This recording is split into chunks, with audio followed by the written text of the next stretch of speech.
The breaking news, the state of emergency in California, where 12 wildfires are burning right now. One in particular, the so-called Valley Fire, is fierce, fast-moving, and fatal. And tonight, we've got the stunning images and the survivors, both human and animal. Here's ABC's Matt Gutman. The fire swept down the valley with apocalyptic fury. Flames as high as skyscrapers hopscotching the canopies. Raining flaming terror.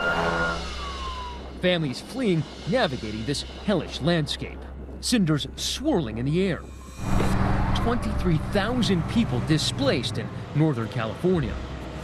We spent time today with a crew of firefighters from Riverside County, California. Exhaustion remains one of the greatest perils. You guys pretty tired? We're getting there. Yeah, all of our resources have been going at it for about a month and a half. Like others out here, selective about what they could save.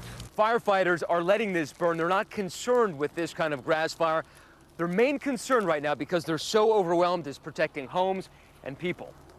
The Valley Fire, 100 miles north of San Francisco, threatening Napa County, fueled by dry conditions and 30-mile-per-hour winds, exploding from a small fire over the weekend to a 60,000-square-acre monster.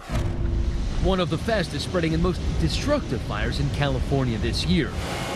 Up to 1,000 homes and structures destroyed, one person killed, so many unprepared for its speed, trying desperately to outrun it. This man driving through the worst of it. These time-lapse videos capture the panicked exodus. Watch as this driver struggles to find his way out. Fire everywhere he turns. You can hear the fire's jet engine roar. Others cornered by those ferocious flames and smoke. Scariest thing I've ever been through in my life. We've lost all of our homes and some pets. We're just devastated. As the flames overtook an entire town, overwhelmed firefighters did what they could. These guys are very limited on resources. Every engine has got multiple structures to try and protect, and you just can't save everything. Retired firefighter Todd Sudmeyer live streaming the desperate fight to save Middletown, California. They're putting water on this particular house because it's at a corner, and they don't want to lose this corner. Officials estimate nearly 40% of Middletown now scorched earth. This is what one house looked like before the blaze. And this is all that's left of it today. Over the weekend, 4 firefighters were burned, now recovering. One of them, Richard Rafe, giving the thumbs up from his hospital bed. We are really in a battle with nature, that nature is more powerful than we are. About 11,000 firefighters are battling the fires, putting in grueling shifts, Slow and safe. Many lasting more than 24 hours, some over 36 hours. Crews so fatigued they've been flopping down in driveways or fields for just a few minutes of rest. Look, block after block is just devastation. Don Lopez is one of California's fatigued firefighters.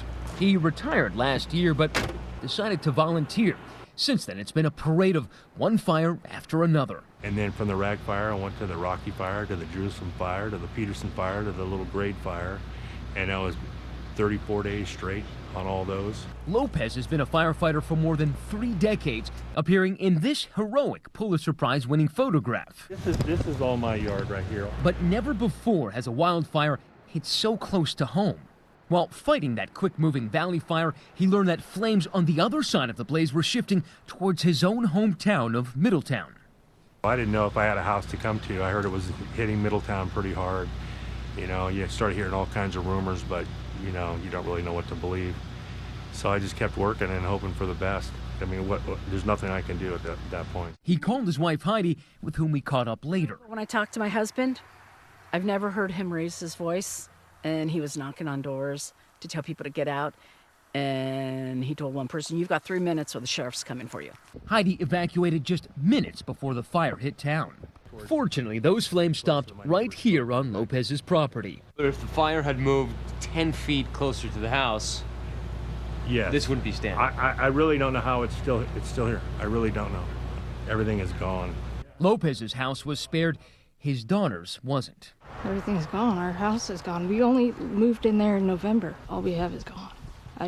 We don't know what to do. It's just devastating. Still, tonight, her father is going back to the fire. So you're going back on the fire line? I'm going back on the fire line up on the Cobb area. Because that's what I do. I'm a fireman. That's all I know how to do. Is help whoever else is out there that I can help. Tonight, thousands of people like Lopez on the fire lines, but behind him, scientists trying to better understand the fires. My colleague, Clayton Sandell, recently visited this Federal Fire Sciences laboratory in Missoula, Montana, where wildfires are studied. Look into the flame zone. There is like a little trough. There's a little trough. Yeah. That's the air pushing those little parcels forward. Scientists here warn that stopping destructive fires is getting tougher. More people are building homes in wildfire-prone areas, and more flames are being put out before they naturally burn off dry trees and brush, fuel for megafires. In this experiment, we see how dry sediment pushes the flames forward. They're like waves in water, and they are pushing forward, and they exit the flame zone up ahead, and they splash into the fuels at the top, and that's what lights the new particles on fire.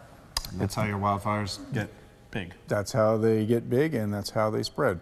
Today, as the fires continue to burn, hundreds of evacuees from that fast-moving valley fire find temporary shelter in tents, while others take refuge in this shopping center parking lot. And tonight, Don Lopez's family not fighting fires, but fighting to keep its spirit up. I think we've eaten maybe one meal in the past 2 days. It's like... Still, you keep a smile on your face. You have to. Because you go to the campground and there are people that have lost their houses. For Nightline, I'm Matt Gutman in Middletown, California.